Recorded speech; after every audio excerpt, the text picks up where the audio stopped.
નવા વિડીયોમાં તમારું સ્વાગત છે મિત્રો। આજના વિડીયોમાં આપણે વાત કરીશું ટેટ 1 અને ટેટ 2 નો સુધારેલો અભ્યાસક્રમ કયો છે।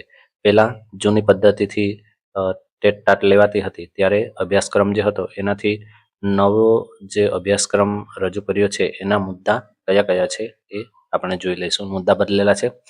પરિપત્ર જે જીઆર કરવામાં આવ્યો છે એ 10 ઓક્ટોબર 2025ના રોજ કરવામાં આવ્યો છે। તારીખ લખેલી છે એ જુદી છે। સિક્કામાં તમે જોઈ શકો છો 10 ઓક્ટોબર 2025 શિક્ષણ વિભાગ સચિવાલય ગાંધીનગર દ્વારા રજૂ કરવામાં આવ્યો છે। અને બીજું કે આપણે મુદ્દા જે જોવાના છે એમાં ટોટલ માર્ક કેવી રીતે છે એ જો તમે સ્કીપ કરશો તો ટોટલ માર્ક કેવી રીતે ગણાશે એ તમને ખબર નહીં પડે કદાચ। એટલે તમારા વિષય સિવાયનો તમે આગળ કટ કરીને સ્કીપ કરીને લઈ જઈ શકો છો, પણ તમારો વિષય આવે તો પૂરેપૂરો વિડીયો જોશો ત્યારે તમને ટોટલ માર્ક પ્રમાણે ખબર પડશે। તો આપણે શરૂ કરીએ ટેટ 1 થી।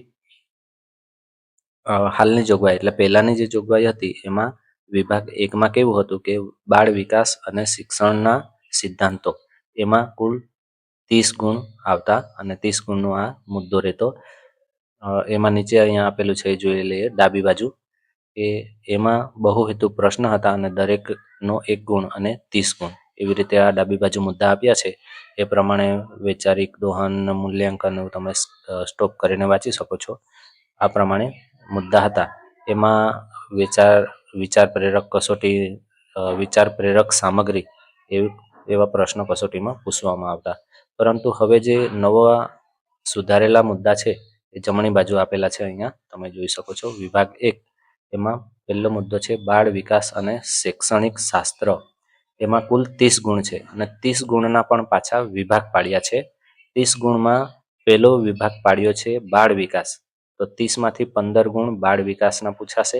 બાળ વિકાસમાં પણ પાછા મુદ્દા આપ્યા છે આ 15 પ્રશ્નના, કે એમાં આવશે વિકાસની સંકલ્પના અધ્યયન સાથેનો સંબંધ।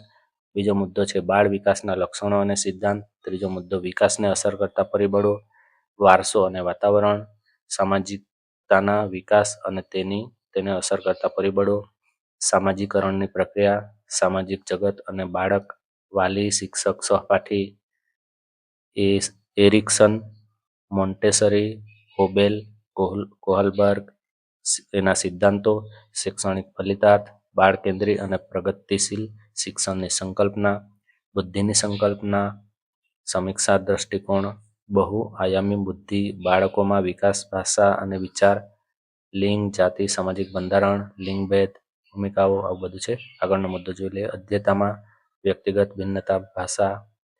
પછી આગળનો મુદ્દો છે અધ્યયનનું મૂલ્યાંકન, પછી મૂલ્યાંકનનો તફાવત, શાળાકીય મૂલ્યાંકન, સતત અને સર્વગ્રાહી મૂલ્યાંકન।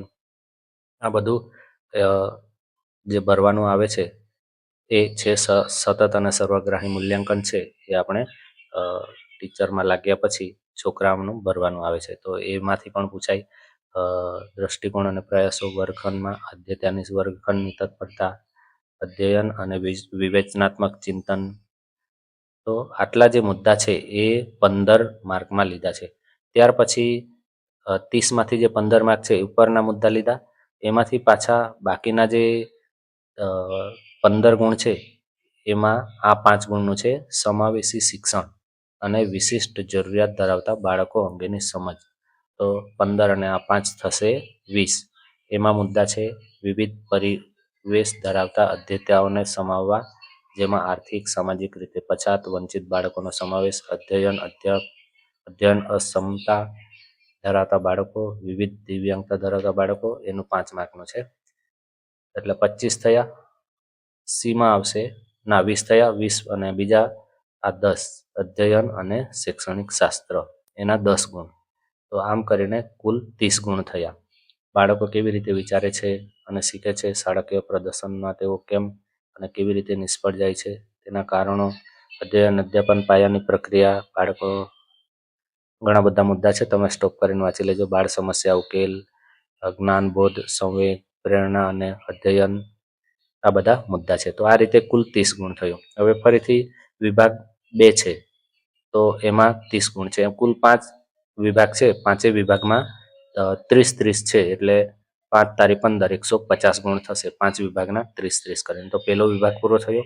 બીજો વિભાગ છે એમાં આપણે જોઈએ તો ગુજરાતી ભાષા, પહેલા ગુજરાતી અને અંગ્રેજી એમ બે હતું જૂનું. હવે આમાં ફક્ત બીજો વિભાગ છે એ ગુજરાતી ભાષાનો એટલો જ રહેશે અને 30 ગુણનો રહેશે. એમાં ગુજરાતીમાં કેવી રીતે ભાગ પાડવામાં આવ્યા છે તો એ પણ અહીંયા આપ્યું છે કે ભાષા અર્થગ્રહણ છે એના 15 પ્રશ્ન રહેશે. એમાં આ પ્રમાણેનું લખ્યું છે અહીંયા ભાષા પેપરમાં દરેક વિષયમાં વિષય વસ્તુમાં ભાષા સજ્જતા, વિદ્યાર્થીઓ સાથેનો વર્ગ વ્યવહાર એ બધું ભાષા સજ્જતામાં આવી જશે. આગળ જોઈ લે, તમે સ્ટોપ કરીને વાંચી શકો છો. ત્યાર પછી બીજા 15 ગુણ છે એ ભાષા વિકાસ શૈક્ષણિક પદ્ધતિ. તો આના 15 એટલે 15 15 30. આ રીતે બીજા વિભાગના 30 ગુણ થશે. આમાં પણ તમે મુદ્દા વાંચી શકો છો. અધ્યાપન અને ભાષા, ભાષા શિક્ષણના સિદ્ધાંતો, ભાષા શીખવવામાં વ્યાકરણની ભૂમિકા, વર્ગખંડમાં ભાષા શીખવવાના પડકારો, ભાષા કૌશલ્યો, આ બધા આવે છે. ત્યાર પછી ત્રીજો વિભાગ છે. આ આગળના વિભાગમાં જ છે. બીજામાં ત્રીજો વિભાગ અહીંયા આવે છે અંગ્રેજી. ત્રીજા વિભાગમાં ફક્ત અંગ્રેજી જ છે અને એ પણ 30 ગુણનું અંગ્રેજી છે. એમાં પણ ગુજરાતીની જેમ અંગ્રેજીમાં પણ ભાષા અર્થગ્રહણ એના 15 ગુણ રહેશે અને ભાષા વિકાસ અને શૈક્ષણિક પદ્ધતિ એના 15 ગુણ. એટલે અંગ્રેજી માટે પણ 30 ગુણ. આ રીતે અલગ અલગ વિભાગમાં છે. પહેલા ભેગું હતું અંગ્રેજી અને ગુજરાતી, હવે અલગ કરી દીધું. અને છેલ્લો ચોથો વિષય છે ગણિત. તો ગણિતમાં 30 પ્રશ્નો, જૂનામાં પણ 30 પ્રશ્ન હતા પણ નવામાં જે છે એ મુદ્દા અલગ પાડીને આપ્યા છે. તો એમાં ગણિતમાં 30 ગુણના 30 પ્રશ્ન રહેશે. એમાં પહેલો જે ભાગ પાડ્યો છે એ 15 ગુણનો છે ગણિતમાં. એમાં વિષય વસ્તુ 15 ગુણનું રહેશે. એટલે 1 થી 5નું જે ગણિત બુક છે એમાંથી 15 માર્કનું પૂછાશે અને બાકીના જે 15 માર્ક છે એ ગણિતના પદ્ધતિશાસ્ત્રના પૂછાશે. એમાં તર્ક શક્તિ, બાળકોની વિચારવાની શક્તિ, પછી શીખવાની અને અપનાવતી વ્યૂહરચનાઓ, અભ્યાસક્રમમાં ગણિતનું સ્થાન, ગણિત શિક્ષણ પદ્ધતિઓ, પ્રવૃત્તિઓ, વર્ગખંડ પ્રત્યયનમાં ભાષાની ભૂમિકા, આ બધું એમાં પૂછાશે.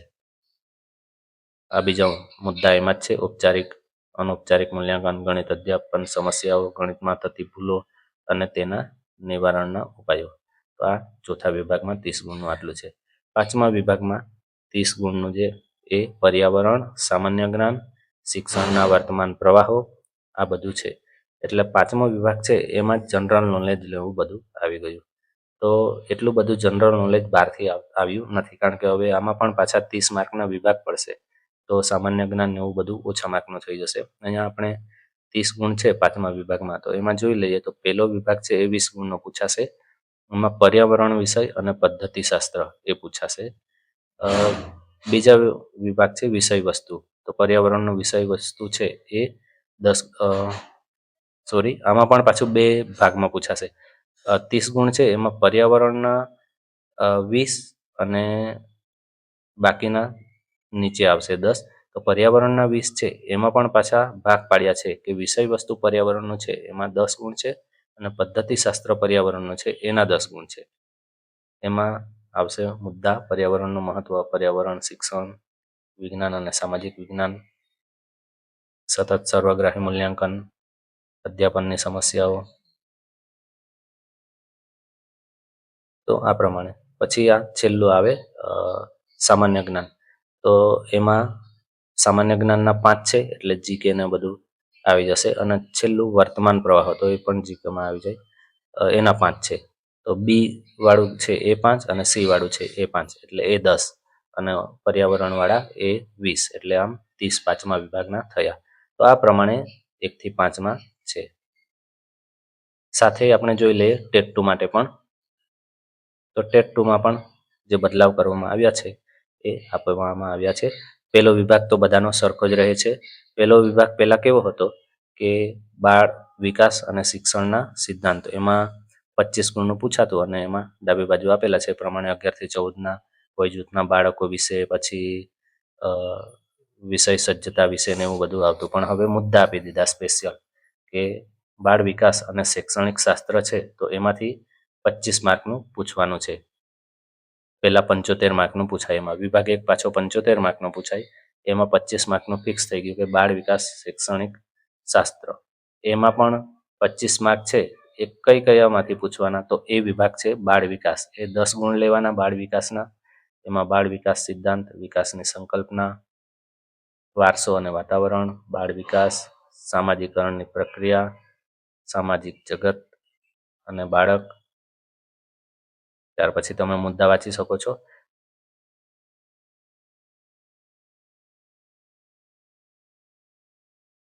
આ પ્રમાણે આપેલા છે. વ્યક્તિની ભિન્નતા, અધ્યતાની ભાષા, શાળા વર્ગખંડ અધ્યતા. ત્યાર પછી બી, પેલું 10 માર્કનું થયું. એમાં પાછું આ 5 માર્કનું ઉમેરાશે. સમાવેશી શિક્ષણની સંકલ્પના અને વિશિષ્ટ જરૂરિયાતવાળા બાળકોની સમજ. એમાંથી 5 ગુણનું પૂછાશે. ઉપેક્ષા, વંચિત અને વિવિધ પરિવેશ ધરાવતા અધ્યતાને સંબોધવા. મુદ્દાઓ આપેલા છે, તમે સ્ટોપ કરીને જોઈ શકો છો. અને બાકીના 15 થયા અને આ બાકીના 10 અધ્યયન અને અધ્યાપન શાસ્ત્ર, એના 10 પૂછાશે એટલે 25 આ થયા. બીજા 25 ના 2 ભાગ પડશે એટલે 75 થઈ જશે. તો આ પ્રમાણે આ પેલો ભાગ છે એ 25 માર્કનો છે. વિદ્યાર્થી કઈ રીતે વિચારે છે, શીખે છે એ આવશે. મુદ્દા તમે વાંચી લેજો. શાળામાં અને શાળા બહાર અધ્યયન વચ્ચેનો સંબંધ અને તફાવત. સંરચના, પ્રેરણા સિદ્ધાંતો, અધ્યાપન, અધ્યયન, સંક્રમણ, આ બધું છે. ત્યાર પછી પહેલા વિભાગમાં બીજા 25 ગુણ છે એ ભાષા. ભાષામાં આવશે ગુજરાતી અને અંગ્રેજી. બે જ ભાષા લીધી છે. એમાં પણ ભાગ પાડ્યા હશે, આપણે નીચે જોઈ લઈએ. તો એમાં બહુ ભાગ પાડ્યા નથી. આ રીતે તમે બંને ભાષા જોઈ શકો છો. એમાં ભાષાકીય સજ્જતા અને વિદ્યાર્થી સાથેનો વર્ગ વ્યવહાર, આંતરક્રિયાને લગતી સજ્જતા, ભાષાના મૂળ તત્વ, પ્રત્યયન અને સાર, અર્થગ્રહણની ક્ષમતા, મૂલ્યાંકન કરતા પ્રશ્નો તેમજ અપરિચિત પાઠો વાંચવા. 2 પાઠ, 1 ગદ્ય અને અથવા નાટક અને 1 કાવ્ય. આ પ્રમાણે બધું આપ્યું છે. સમજૂતી, અનુમાન, વ્યાકરણ, વ્યાકુળતા, વાકકુશળતા. તમે વાંચીને તમારી રીતે પણ સમજવાનો પ્રયત્ન કરજો. મતલબમાં ભાષા શિક્ષણમાં મહત્વ 25 જે માર્ક છે એ ગુજરાતી અને અંગ્રેજી રહેશે. જે રીતે પહેલામાં પણ ગુજરાતી અને અંગ્રેજીમાં 25 માર્કનું પૂછાતું એ રીતે આમાં છે. બહુ એટલો બધો ફેરફાર નથી. મુદ્દાઓ આપેલા છે પણ જે રીતે પ્રશ્ન પૂછાતા એ પ્રમાણે પ્રશ્ન પૂછાશે. સામાન્ય જ્ઞાન, તો સામાન્ય જ્ઞાન છે એ 25 છે. એમાં આ પ્રમાણે આપેલું છે કે સામાન્ય જ્ઞાન, રિઝનિંગ એબિલિટી, પછી લોકલ એબિલિટી, ટીચિંગ એપ્ટિટ્યૂડ. વિભાગ 2 જોઈએ તો 75 માર્કનો રહેશે. વિભાગ 1માં આ રીતે 25, 25 અને 25 આ રીતે 3 ભાગ પાડીને 75 માર્ક કર્યા છે.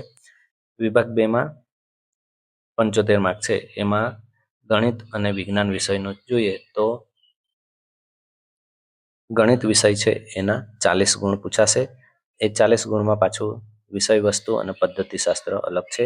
તો 40 ગુણમાં વિષય વસ્તુના 25 ગુણ આવી જશે અને બાકીના જે 15 ગુણ વધે છે એમાં ગણિતનું પદ્ધતિશાસ્ત્ર આવી જશે. તો આ રીતે કુલ મળીને 40 ગુણ થશે.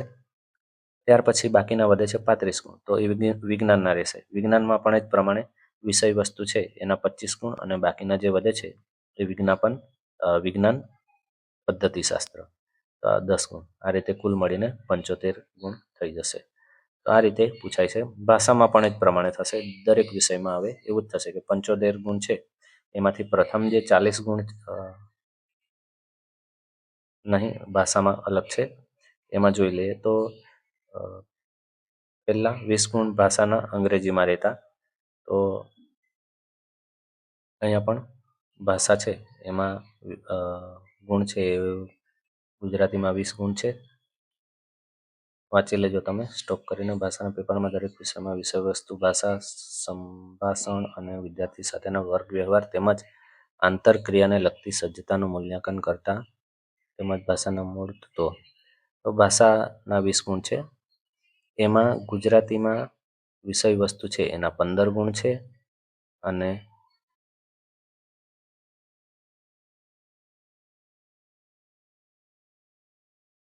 પાંચ ગુણ છે એ પદ્ધતિશાસ્ત્ર. થોડું માફ કરશો, થોડો ડિસ્ટર્બ થઈ ગયો છે પણ વાંધો નહીં, આપણે જોઈ લઈએ. અંગ્રેજી ભાષા છે એના પણ 20 ગુણ છે. એમાં વિષય વસ્તુ 15 ગુણ, 5 ગુણ અંગ્રેજી. એ જ રીતે હિન્દીના 20 ગુણ, વિષય વસ્તુ 15 ગુણનું અને પદ્ધતિશાસ્ત્ર 5 ગુણનું. સંસ્કૃત 15 ગુણનું જ છે, એમાં 10 ગુણ છે એ વિષય વસ્તુના અને 5 ગુણ છે એ પદ્ધતિશાસ્ત્રના. તો હિન્દી, ગુજરાતી અને અંગ્રેજીમાં ત્રણેયમાં આપણે 15 ગુણ વિષય વસ્તુના અને 5 ગુણ પદ્ધતિશાસ્ત્રના છે. ફક્ત સંસ્કૃતમાં 15 ગુણ છે એ 10 ગુણ છે એ વિષય વસ્તુના અને 5 ગુણ પદ્ધતિશાસ્ત્રના. આ રીતે કુલ મળીને આપણે જોઈએ તો 20 × 60 અને આ 15 એટલે 75 થઈ જાય છે સંસ્કૃતના. બાકીનું તમે આ વાંચી લેજો. સામાજિકનું બાકી છે એ પણ આપણે જોઈ લઈએ. તો સામાજિકના 75 છે. સામાજિક વિજ્ઞાનનો વિષય વસ્તુ છે એ 50 ગુણનું છે. એમાં જોઈ લઈએ કેમ કેમ છે. એમાંથી સામાજિક વિજ્ઞાન અને પદ્ધતિશાસ્ત્રના 25. તો વિષય વસ્તુ 50 અને પદ્ધતિશાસ્ત્ર 25. આમ ડાયરેક્ટ સીધું 75 ગુણનું થઈ ગયું છે. એટલે બહુ ચિંતા કરવા જેવું નથી. એમાં આપણે વધારે વાત કરતા નથી, આગળ જોઈ લઈએ. આ બધા મુદ્દા છે, ચાર્ટ, નાગમન, નિગમન ને સમયરેખા ને એવું બધું સામાજિકમાં પાછા મુદ્દા આવશે પદ્ધતિશાસ્ત્રમાં, એટલે જોઈ લેજો. નીચે નોંધ આપી છે એ પણ જોઈ લઈએ છેલ્લે. અને પરિપત્ર છેલ્લો આખો હું ફરીથી એકવાર બતાવી દઈશ, એટલે તમારે સ્ક્રીનશોટ લઈને વાંચવા હોય તો પણ તમને સરળતા રહે. તો આ વિભાગના તારીખ 27/4/2011ના ઠરાવની જોગવાઈઓ યથાવત રહેશે. અને આ ઠરાવ વિભાગ ફાઇલ નંબર આપેલો છે તારીખ 4/10/2025ની નોંધથી સરકારશ્રીને મળેલ અનુમતિ અન્વયે પ્રસિદ્ધ કરવામાં આવેલ છે. ઉપસચિવ શિક્ષણ વિભાગ તુષાર પટેલ. હવે આખું જોઈ લઈએ. એકવાર તમારે જૂનું અને નવું કદાચ વાંચવું હોય તો સ્ક્રીનશોટ લઈ શકો છો.